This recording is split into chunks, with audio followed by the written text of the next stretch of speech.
nhóm cứ Sharon Rose Master chân hay na hay đi đi đại ban chụp để tận ở khơi phong đá hay som swakom champua sẽ khắc cam đại châu rum sẽ khắc salad tổ mi nở tháng ngày ní đòi small hay som thay ẩm nó cún đờ nè đại châu rum màu chấm nay bel về lia chia mùi ắt tổ mi nở tháng ngày tật ní phong đài som thay ẩm nó cún sa chia tham mày som bờ đông tiệtสำหรับขยมบานสกอลตัวมีคือใบชนำเจียงหายให้ขยมบานปลาพลตพลปัจจุบันปลา50 มันเป็นปลาหมกเตคือ50แต่ชนำมุนปลาแต่30เตแต่ชนำนี้ปลา50โดยสาแต่มีพลตพลทำไมเจนเมาระหดให้ขยมโจลจะพลตพลตัวมีต่างอ๋อยมบนตัวปีบานปลาพลตพลหายทั่วเอาสบายหมกขยมกันแต่สะอาดสกปรกหรอกันแต่มีลอยกันแต่สบายจัดเหมือนเดิมนี่คือเจียรูปพิมพ์มวยแต่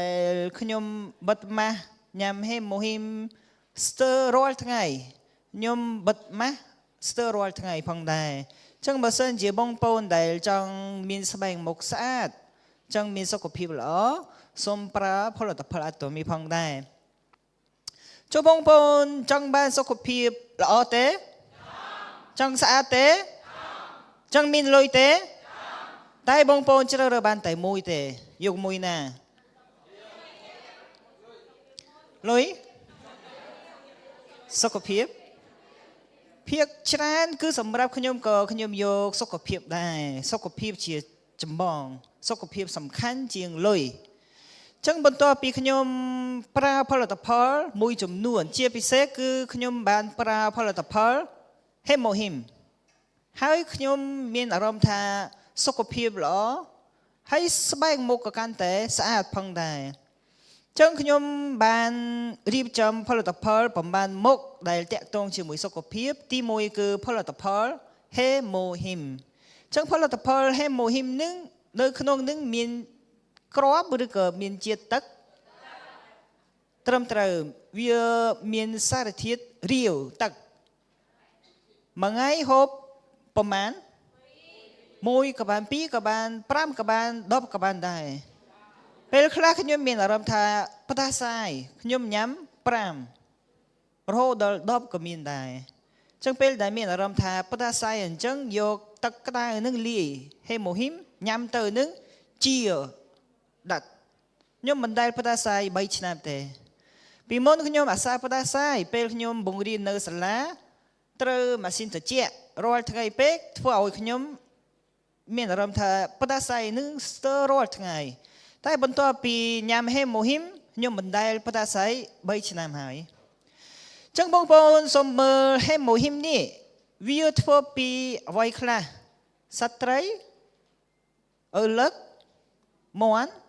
ทั่วปีไอ้คลาทั่วปีไอ้คลานึงทั่วปีโรคกระเจียดแต่โรคกระเจียดนึงวิมีรูปเรียงอย่างไม่ให้วิมีชั่วโมงไว้คลาสมมือบงปนสมมือที่มวยนี่พอสบายแก่ท่าแองเจลิกา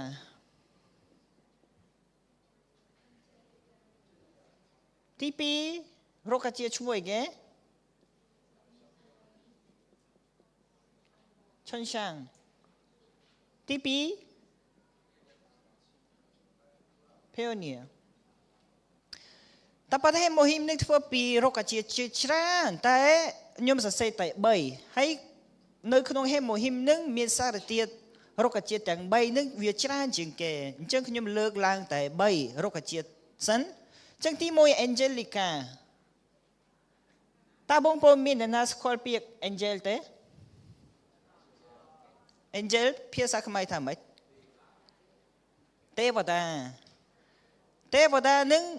กวาดทั่วไอ้คละช่วยไหมเนี่ยช่วยพองกาเปียเทวดาคือมีในท่าช่วย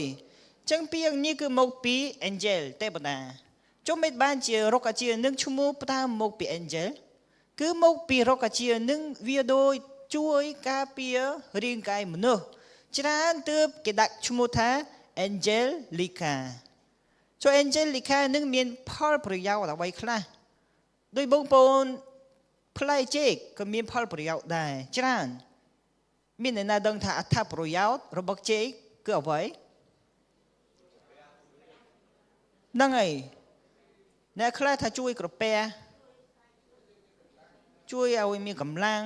មានអត្ថប្រយោជន៍ខុសៗគ្នា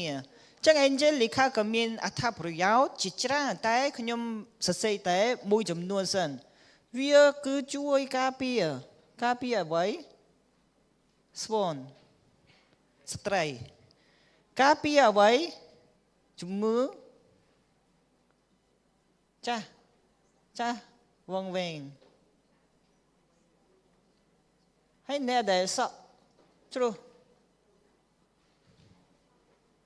ហើយនៅក្នុងនេះមានវីតាមីន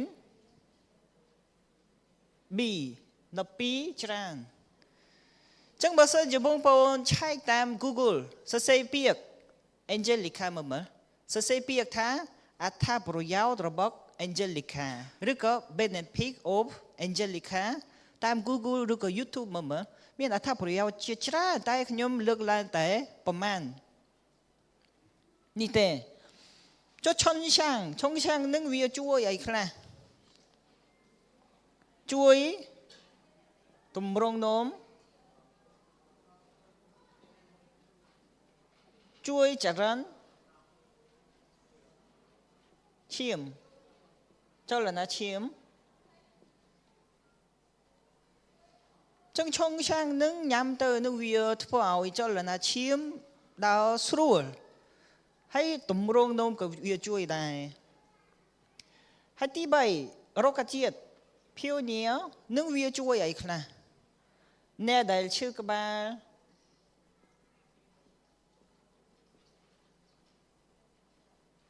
រ៉ូដឺអីគេរ៉ូដឺស្លឹកឆាជ្រូកឬក៏រ៉ូដឺក្តៅរ៉ូដឺមិនទៀងស្ត្រីដែលរ៉ូដឺខែនឹងវាមិនទៀងទាត់វាជួយ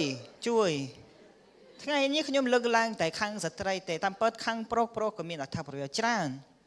ចឹងអ្នកដែលឈឺក្បាលរ៉ូដឺមិនទៀងអ្នកដែលមានបញ្ហាថ្លើម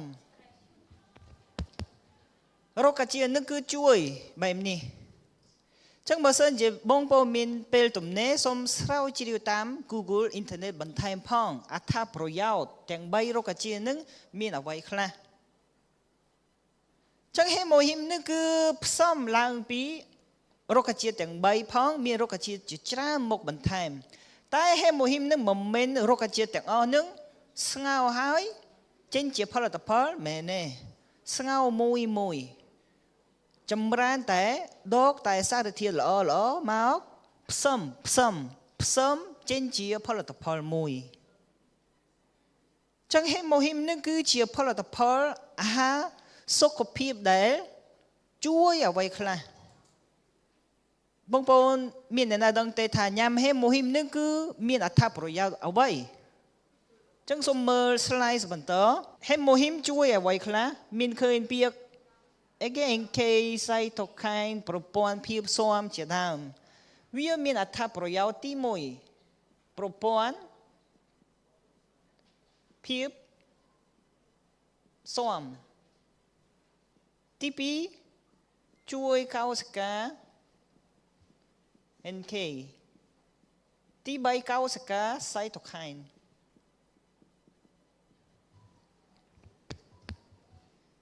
ចង់សួរថាប្រព័ន្ធភាពស៊ាំគឺជាអ្វី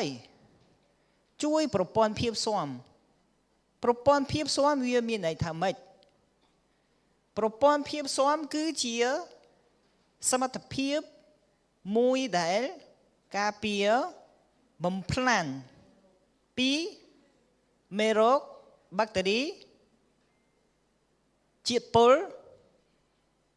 កោសិកាមហារីកជាដើមចឹងគឺជាសមត្ថភាពរាងកាយមនុស្សយើងមួយដែលអាចការពារ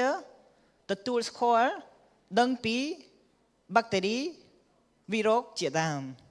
ចឹងប្រព័ន្ធភាពស៊ាំនឹងវាសំខាន់ណាស់ដើម្បីការពារសរីរាង្គកាយមនុស្សយើងតែពេលដែលមនុស្សយើងកាន់តែចាស់ប្រព័ន្ធភាពស៊ាំកាន់តែខ្សោយដូច្នេះទើបធ្វើឲ្យមានជំងឺធ្វើឲ្យមាន អស់កម្លាំងកាន់តែឈឺជាដើមចឹងនៅក្នុងប្រព័ន្ធភាពស៊ាំមានកោសិកា3យ៉ាង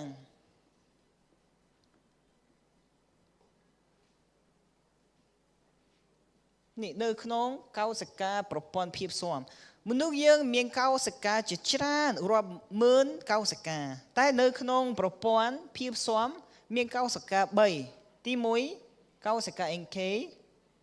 កោសិកា B កោសិកា T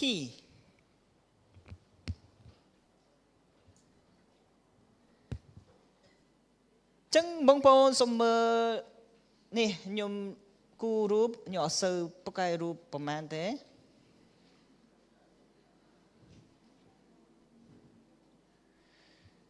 នេះកន្លែងនឹងឧទាហរណ៍ថាចាត់ទុកថាជាប្រព័ន្ធភាពស៊ាំកន្លែងនេះគឺកោសិកាមហារីកឬក៏មេរោគជាតិពុលបាក់តេរីជាដើមមានមេរោគក៏មានជាតិពុលក៏មានខាងនេះគឺអត់ល្អទេខាងនេះគឺល្អចឹងឧទាហរណ៍ថាខាងនេះមានកោសិកាមហារីកមេរោគជាច្រើនបងប្អូនដឹងទេរាល់ថ្ងៃនឹងមនុស្សយើងមានកោសិកាមហារីកនឹងកើនឡើងប្រមាណមានអ្នកណាដឹងទេរាល់ថ្ងៃនឹងគឺមានកោសិកាមហារីកនឹងកើនឡើង1000ដល់5000កោសិកាមហារីករាល់ថ្ងៃ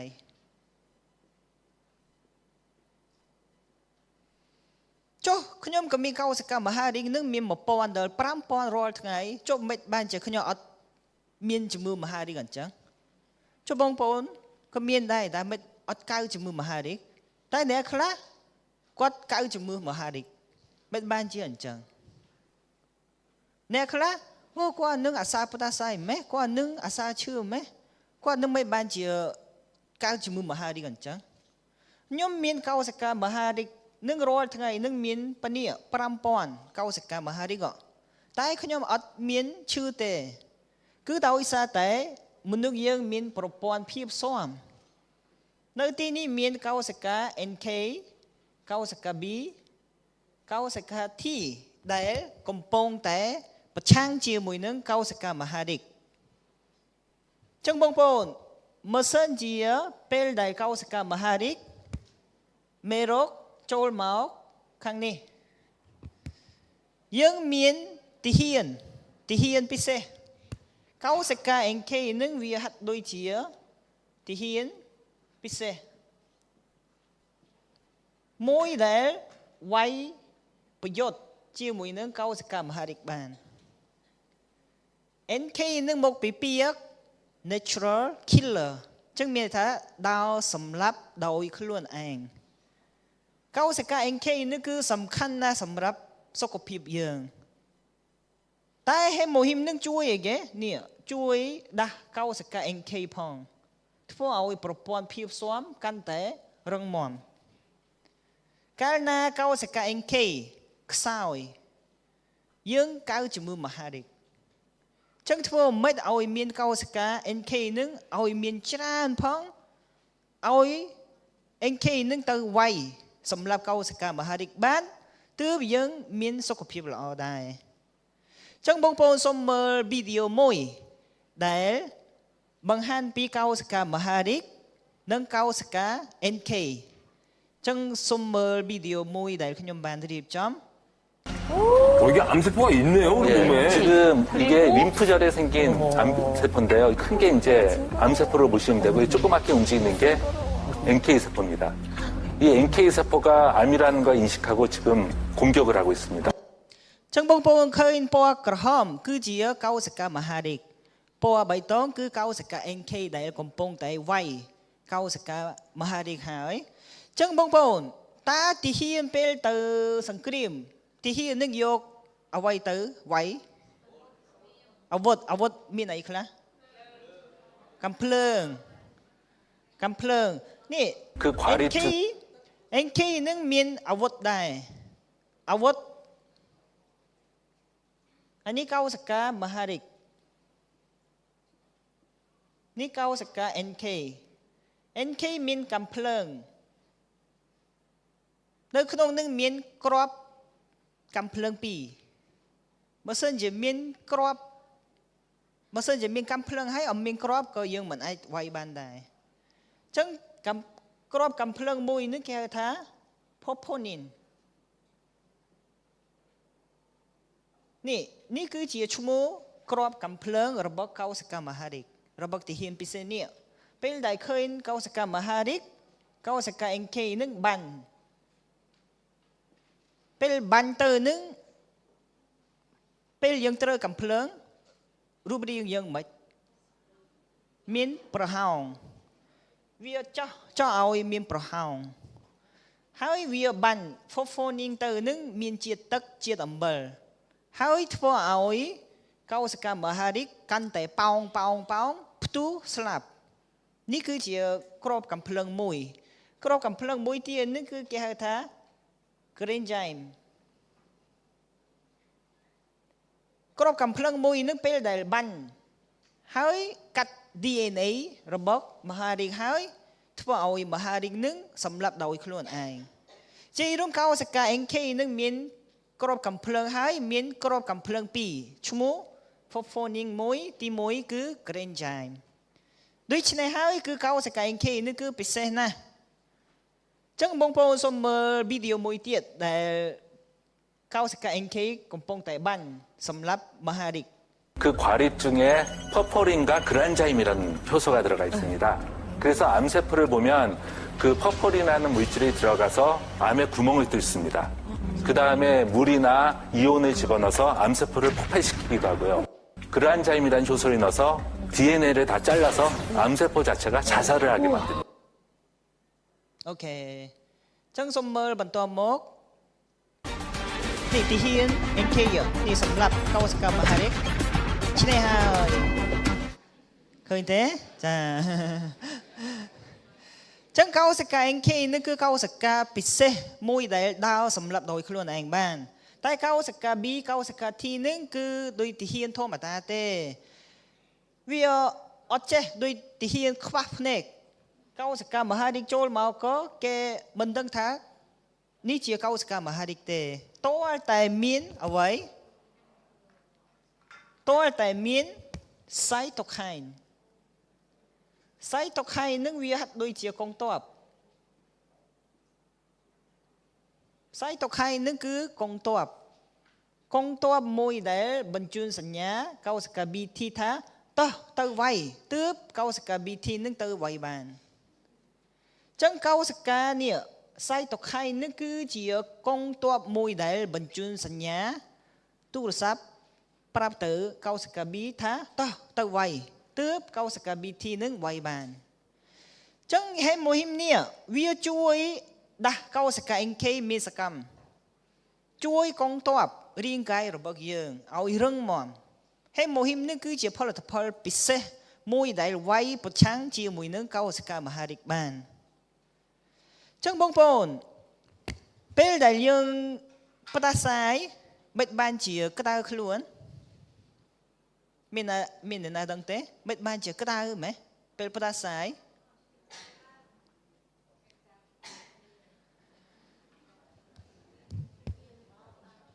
មេរោគ virus bacteria ជាពលនឹងវាមានភាពខ្សោយជាមួយនឹងកម្ដៅចឹងពេលដែលយើងផ្ដាសាយក្តៅខ្លួនមានន័យថាកំពុងតែប្រឆាំងជាមួយនឹង bacteria វីរុសជាមួយនឹងក្តៅខ្លួនធ្វើឲ្យខ្លួនយើងក្តៅមានន័យថាយើងកំពុងតែសម្លាប់មេរោគ bacteria អ្នកខ្លះជាពិសេសខ្ញុំពេលដែលញ៉ាំហេម៉ូហ៊ីមដំបងមានអារម្មណ៍ថាក្តៅខ្លួនពេលដែលខ្ញុំអត់មានស្គាល់ហេម៉ូហ៊ីមពិតច្បាស់ខ្ញុំស្មានថាចំហេម៉ូហ៊ីមញ៉ាំទៅនឹងក្តៅម៉េះផលិតផលសូវល្អទៅតាតែបន្ទាប់ពីខ្ញុំសិក្សាហើយខ្ញុំដឹងអូហេម៉ូហ៊ីមញ៉ាំទៅនឹងធ្វើឲ្យយើងមានកម្ដៅក្តៅខ្លួន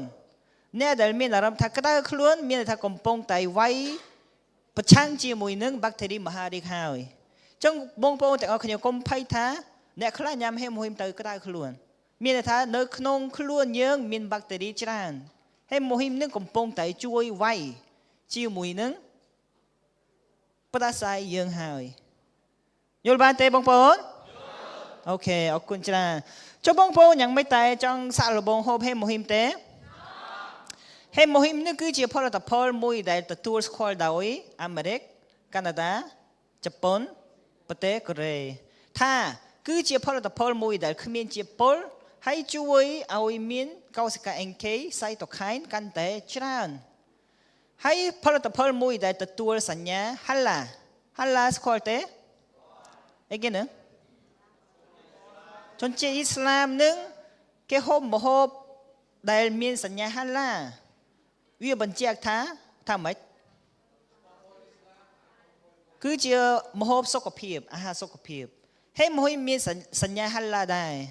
ចឹងបងប្អូនអ៊ីស្លាមកុំព្រួយបារម្ភអំពីហេមហ៊ីមផងដែរចឹងហេមហ៊ីមនេះគឺជាផលិតផលមួយដែលរដ្ឋាភិបាលកូរ៉េបានពិសោធន៍ប្រហែលឆ្នាំ8ឆ្នាំតែ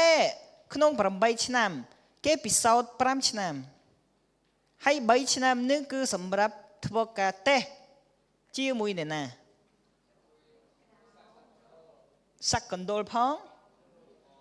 មនុស្សជាពិសេសត្រឹមត្រូវអ្នកជំងឺមហារីកពិតបានធ្វើការតេស្តជាមួយហេមហ៊ីមថាហេមហ៊ីមពិតជាជួយធ្វើឲ្យមានប្រព័ន្ធភាពស៊ាំនឹងកាន់តែខ្លាំងមែនទែនដូច្នេះហើយសង្ឃឹមថាបងប្អូនទាំងអស់គ្នាសូមជាវហូបហេមហ៊ីមទាំងអស់គ្នាដើម្បីសុខភាពរបស់យើងទាំងអស់គ្នាផងដែរនេះគឺជារូបភាពមួយដែលបញ្ជាក់ថារូបរាងកោសិកា NK កោសិកាមហារីកកោសិកា NK នឹងពេលដែលឃើញកោសិកាមហារីកវាដើរសម្លាប់ក្នុង5ម៉ោងវាដើរសម្លាប់បានចង់សូមមើល slide បន្តនេះគឺជាប្រវត្តិនៃការបង្កើតហេមហ៊ីមនេះគឺជាផលិតផលមួយដែលរដ្ឋាភិបាលគេដាក់គម្រោងសម្រាប់រដ្ឋាភិបាលកូរ៉េចង់ឲ្យផលិតផលមួយដែលជួយមន្ត្រីរាជការដែលធ្វើការនៅកន្លែងពិសោធន៍ដោយវិទ្យុសកម្មអូខេអញ្ចឹងសូមបន្តអញ្ចឹងហេមហ៊ីមនឹងគឺមានតម្លៃប្រមាណញ៉ាំហើយមានសុខភាពល្អហើយទទួលបានលុយវិញនេះគឺជាតម្លៃហើយបន្ទុកសង្ឃឹមថាបងប្អូនទាំងអស់គ្នាសូមហូបហេមហ៊ីមទាំងអស់គ្នាផងដែរចឹងបន្តមកខ្ញុំបានរៀបចំផលិតផលទី2គឺផលិតផល probiotics ចឹងផលិតផលទី2 probiotics គឺគ្រឿងសម្អាងមួយដែលសម្រាប់ញ៉ាំ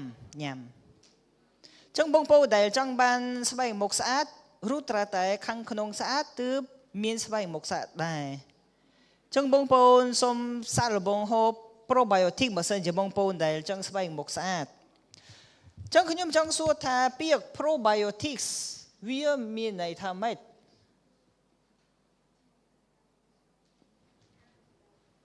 probiotics មានន័យថាម៉េច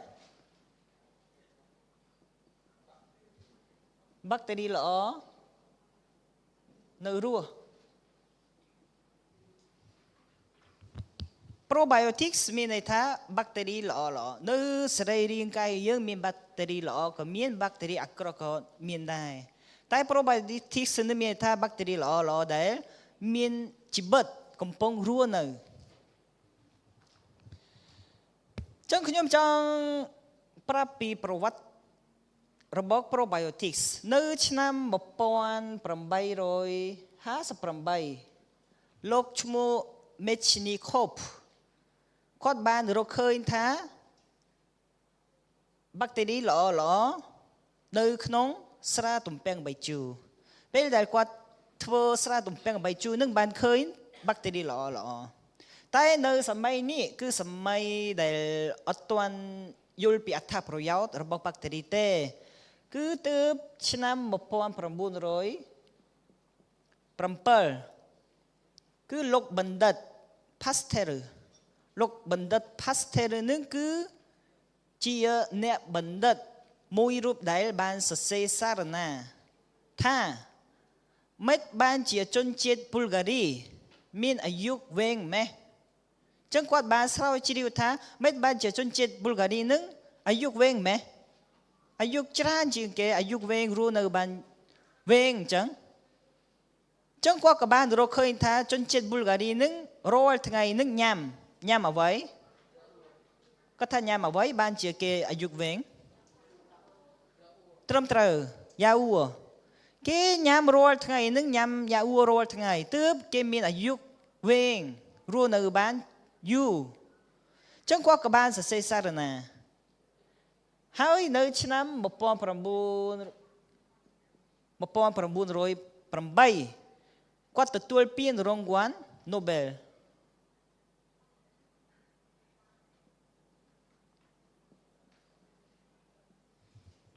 ពានរង្វាន់ Nobel នឹងនៅប្រទេសកូរ៉េក៏អត់មានអ្នកណាទទួលបានពានរង្វាន់តែរហូតដល់ពេលនេះចឹងពានរង្វាន់ Nobel នេះគឺបានបញ្ជាក់ថាសារណារបស់គាត់នឹងពិតជាត្រឹមត្រូវហើយបាក់តេរីល្អនឹងពិតជាធ្វើឲ្យមនុស្សយើងរស់នៅបានយូរមានបងប្អូនណាដែលចង់ឆាប់ស្លាប់ចង់ស្លាប់ស្អែកអញមានអ្នកខ្លះកំពុងតែពិបាកចិត្តជាមួយសង្សារអីហ៎មកសិនជាបងប្អូនចង់រស់នៅយូរសុំហូបបាក់តេរីល្អច្រើនចឹងបងប្អូនពេលដែលមនុស្សយើងកាន់តែអាយុច្រើនទៅនឹងបាក់តេរីបងប្អូនសុំមើលថ្ងៃនេះគួរច្រើនឲ្យស្បាយតិចអានេះគឺបាក់តេរីអត់ល្អអានេះបាក់តេរីល្អជុំមិនបានជាមនុស្សយើងកាន់តែចាស់ទៅនឹងបាក់តេរីអត់ល្អនឹងកាន់តែច្រើនម៉េះគឺមកពីមូលហេតុអ្វីបានជាសុខភាពយើងកាន់តែអត់ល្អមានមូលហេតុអ្វីខ្លះគឺភាពតានតឹង stress ទី2ស្រាបារីទី3ម្ហូបអីគេហៅថាម្ហូបឆាប់រហ័ស fast food ដូចជាមីកំប៉ុង hamburger pizza អីមិនមែនរុក្ខជាតិធម្មជាតិទេម្ហូប fast food ហើយអ្វីខ្លះទៀត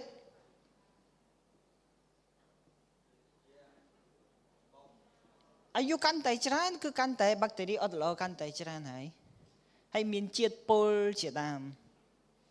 មូលហេតុទាំងអស់ហ្នឹងគឺធ្វើឲ្យមនុស្សយើងកាន់តែមានបាក់តេរីអត់ល្អច្រើនអញ្ចឹងបាក់តេរីអត់ល្អច្រើនសុខភាពយើងអត់មានតុល្យភាពទេចឹងពេលដែលភាពតានតឹងកាន់តែច្រើនវាយ៉ាងម៉េចតែ stress ច្រើនអញ្ចឹងមិនតែពីមុន5ឆ្នាំមុនពេលដែលខ្ញុំទទួល stress ច្រើនអញ្ចឹងមិនរំលាយអាហារឲ្យតែខ្ញុំញ៉ាំអញ្ចឹងរំលាយអាហារនឹងអត់សូវល្អទេពុលបាយញ៉ាំស្រាច្រើនពីមុនញ៉ាំស្រាច្រើនឃើញក្បាលពោះខ្ញុំយ៉ាងម៉េចតែពីមុនក្បាលពោះខ្ញុំដូចផ្ទៃពោះ6ខែមក fast food ច្រើនវាបណ្ដាលឲ្យអ្វីជាតិពុលអាយុកាន់តែច្រើនស្បែកមុខមិនតែជ្រួញធ្វើឲ្យស្បែកមុខមានបញ្ហា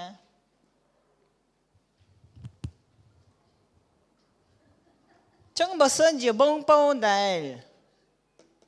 ចង់ឲ្យក្បាលពោះកាន់តែស្រក់ស្អាតចង់បាន six pack ត្រូវតែញ៉ាំ probiotic បងប្អូនដែលអាសាហូបម្ហូបអត់ល្អដើម្បីបញ្ចេញជាតិពុលបងប្អូនត្រូវតែហូប probiotic បងប្អូនដែលចង់ស្បែកមុខកាន់តែស្អាតបងប្អូនត្រូវតែលាងក្រពះពោះវៀនសិនញ៉ាំ probiotic នេះគឺជួយពោះវៀនក្រពះ យើងឲ្យស្អាតភាពប្រព័ន្ធភាពស៊ាំនឹងវាតាក់ទងជាមួយនឹងកាពះពវិញ្ញាណនឹងគឺ 70% តលតែពវិញ្ញាណយើងស្អាតទើបប្រព័ន្ធភាពស៊ាំក៏វាល្អដែរចឹងបងប្អូនបើសិនជាចង់ជ្រើសរើស probiotic ល្អយើងគួរមើលអ្វីខ្លះនៅទីផ្សារមាន probiotic ច្រើនជាពិសេសនៅប្រទេសកូរ៉េច្រើនមែនទែនចឹងយើងគួរជ្រើសរើសផលិតផលមួយណាចឹងសូមមើល Atomy ផង Atomy មាន bacteria ល្អប្រមាណប្រភេទមាន12ប្រភេទ bacteria ល្អហើយមានឈ្មោះអ្វីខ្លះសូមមើលមានឈ្មោះច្រើនមាន lactobacil អីមាន12ប្រភេទហើយបងប្អូនបើសិនជាចង់ជ្រើសរើស probiotic ណាល្អសូមមើល CFU នេះគឺជាឯកតាមួយដែលរាប់ចំនួន probiotic បងប្អូនចង់បាន bacteria ល្អច្រើនមែនទេអញ្ចឹងបងប្អូនត្រូវតែមើល CFU នៅខាងក្រៅ probiotic តែងតែមាន CFU ដូច omega គេបញ្ជាក់អីគេ EPA DHA សម្រាប់ probiotic គេមានអក្សរ CFU នឹងគឺមានថាឯកតាមួយដែលចំនួន bacteria ល្អក្នុងនឹងវាមានប្រមាណសម្រាប់ផលិតផល Atomy មាន20លានក្បាល bacteria ល្អតែមួយឆ្នាំក្រោយក៏នៅសល់3លានក្បាលនឹងនៅរស់នៅក្នុងពវិញ្ញាណក្រពះយើងដែរចឹងបើសិនជាចង់ឲ្យ bacteria ល្អនៅរស់នឹងចង់ឲ្យរស់នៅក្នុងពវិញ្ញាណក្រពះយើងកាន់តែច្រើនយើងគួរធ្វើយ៉ាងម៉េចឲ្យ bacteria ល្អនឹងនៅយូរហើយច្រើនធ្វើមិនទៅអត់ទេយើងត្រូវតែឲ្យចំណៃ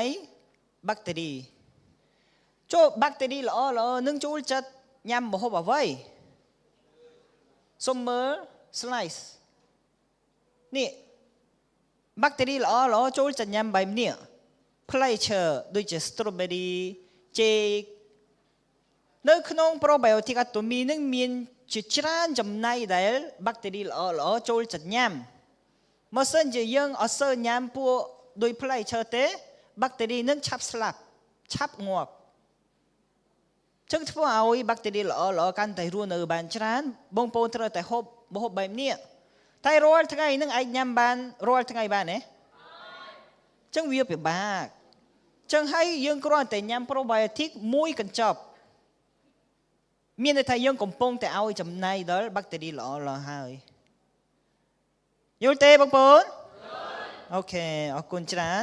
ចឹងបើសិនជាបងប្អូនណាដែលចង់ស្បែកមុខស្អាតចឹងមានសុខភាពល្អបងប្អូនត្រូវតែហូប probiotic ផងដែរ probiotic មានតម្លៃប្រមាណ27នឹងសម្រាប់មួយខែ2ខែអញ្ចឹងមួយខែស្មើនឹង$13ជាងទេហើយទទួលបានបន្ទុកប្រមាណ12000 PB អូខេចឹងបងប្អូននៅក្នុងហៅប៉ៅខ្ញុំនឹងមានទាំងលុយផងមានទាំងសុខភាពមានទាំងសម្រស់ដែរបងប្អូនសូមមើលមុខពូមើលខាងឆ្វេងខាងស្ដាំខុសគ្នាមែនទេគាត់នឹងគឺជាអ្នកបើកឡានកុងតេន័រ30ឆ្នាំហើយជុំមិនក៏ខាងឆ្វេងជ្រួញខាងស្ដាំអត់សូវជ្រួញខាងឆ្វេងនឹងគាត់បើកឡានអញ្ចឹងត្រូវកម្ដៅថ្ងៃ30ឆ្នាំចឹងអ្នកដែលអត់លាបលេការពារកម្ដៅថ្ងៃបណ្ដាលឲ្យមានជ្រួញលាបលេការពារកម្ដៅថ្ងៃសម្រាប់អ្វីការពារស្បែកកុំឲ្យចាស់ការពារពីជំងឺមហារីកស្បែកការពារពីអាត់រុយជាំចឹងបងប្អូនជាពិសេសគឺអ្នកដែលនៅប្រទេសអាស៊ីអាគ្នេយ៍ដែលមានអាកាសធាតុក្តៅត្រូវតែលាបលេការពារកម្ដៅថ្ងៃរាល់ថ្ងៃផងដែរចឹងបងប្អូននៅក្នុងហៅប៉ៅខ្ញុំនេះមានទាំងអស់លុយក៏មាន សុខភាពក៏មានសម្រស់ក៏មានដែរនេះសុខភាពហេម៉ូហ៊ីមនេះលុយនេះវីតាមីន C ប្រូបៃអូទិកចឹងបើសិនជាបងប្អូនណាដែលចង់បានសុខភាពល្អការពារជាមួយហេម៉ូហ៊ីមបើសិនជាចង់ស្អាតហូបប្រូបៃអូទិកវីតាមីន C លីបលេការពារកម្ដៅថ្ងៃបើសិនជាបងប្អូនដែលចង់បានលុយគួរធ្វើអ្វីគួរធ្វើជំនួយអាតូមីនឹងគឺធ្វើឲ្យបងប្អូនរកលុយធ្វើឲ្យមានសុខភាពល្អកាន់តែស្អាតការងារខ្លះរកលុយបានពិតមែនតែបរិយាកាសស្ថានភាពវាអត់សូវល្អវាអាចប៉ះពាល់ដល់សុខភាពដោយបងប្អូនដែលទៅធ្វើការនៅប្រទេសកូរ៉េរកលុយបានតែយើងនៅជាមួយនរណានៅម្នាក់ឯងឃ្លាឆ្ងាយពីគ្រួសារផងសុខភាពក៏អត់សូវល្អទេតែការងារខ្លះវាស្រួលតែលុយតិចហ្នឹងនៅខ្មែររកលុយបានតែ$200មិនអាចចិញ្ចឹមបានតែបើសិនជាបងប្អូនដែលធ្វើអាតូមីទាំងលុយសុខភាពសម្រស់កាន់តែស្អាតវាពិតជាជំនួយដ៏ល្អមួយពិតប្រាកដចឹងសង្ឃឹមថាបងប្អូនទាំងអស់គ្នាសូមធ្វើអាតូមីទាំងអស់គ្នាហើយនេះគឺជាផ្លែឈើដែលគាត់បានរៀបចំនេះផ្លែឈើទាំងអស់ហ្នឹងវាមិនស្មើនឹងវីតាមីន C មួយទេបងប្អូនចឹងគ្រាន់តែហូបវីតាមីន C មួយហ្នឹងវាស្មើនឹងផ្លែឈើទាំងអស់នេះផ្លែឈើហ្នឹងបើសិនជាចង់ហូបលាងជាមួយសាប៊ូលាងចានអាតូមីផងដែរអាចលាងផ្លែឈើបានព្រោះសាប៊ូលាងចាននេះធ្វើពីអ្វីខ្លះបងប្អូនឃើញរូបទេក្រូចឆ្មានេះគេហៅថាកាឡាម៉ាន់ដូនឹងប្រភេទក្រូចឆ្មាដែរតែមានវីតាមីន C ច្រើនជាងក្រូចឆ្មាប្រមាណដង30ដងហើយសម្រាប់ជាតិពុលបានល្អអញ្ចឹងបងប្អូនទាំងអស់គ្នាផលិតផលអាតូមីគឺធ្វើពីធម្មជាតិសុទ្ធហើយទទួលស្គាល់ដោយពិភពលោកទាំងអស់គ្នាផងដែរអញ្ចឹងបងប្អូនសង្ឃឹមថាសូមប្រើផលិតផលច្រើនដូចខ្ញុំ50មុខអញ្ចឹងសូមជាចុងក្រោយសូមមើលម៉ាប់ម្នាក់មួយជាចុងក្រោយនេះណាគេហ្នឹងអត់ទាន់ប្រើផលិតផលអាតូមីគឺ80គីឡូមានមុនច្រើនក្បាលពោះធំតែបន្ទាប់ពីប្រើផលិតផលអាតូមីហើយវាយ៉ាងដូចមួយតែសូមមើលហ្វូតូខាងចុងក្រោយនេះគឺជារូបភាពឆ្នាំមុនដែលខ្ញុំប្រើតែ32មុខទេតែឥឡូវនេះខ្ញុំប្រើ50មុខអ្នកដែលប្រើ50មុខទទួលរកលុយបាន$50,000ពិតប្រាកដចង់សូមអរគុណទាំងអស់គ្នា